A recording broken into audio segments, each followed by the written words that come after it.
Welcome to our channel. Today we how to backup store analytics in Google Analytics 4 with data exports easy tutorial step by step clearly.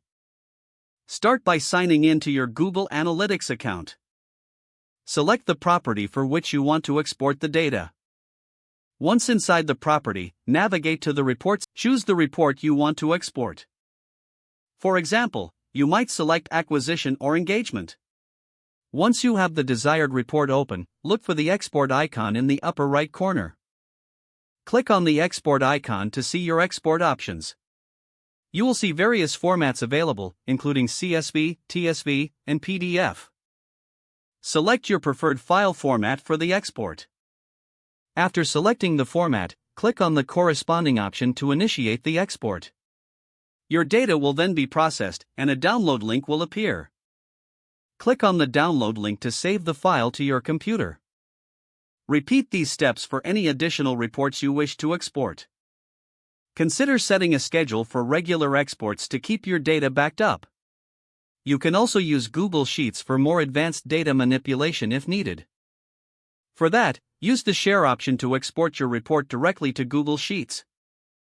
Once in Google Sheets, your data is more flexible for further analysis. Make sure to organize and label your backups for easy retrieval later. Regular backups will ensure you have access to your critical analytics data at all times. That wraps up our tutorial on how to backup store analytics in Google Analytics 4 with data exports. If the page does not load, refresh the browser or try again in a private or incognito window. Make sure you are using the correct email address, then retype it carefully to avoid small typos.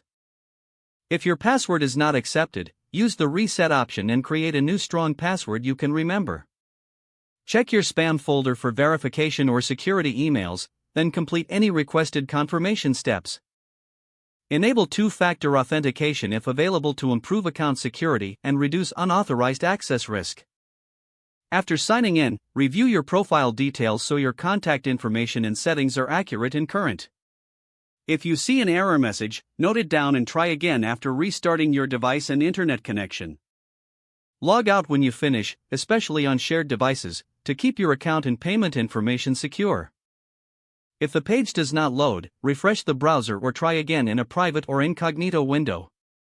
Don't forget to like this video and subscribe to our channel for more step-by-step tech guides.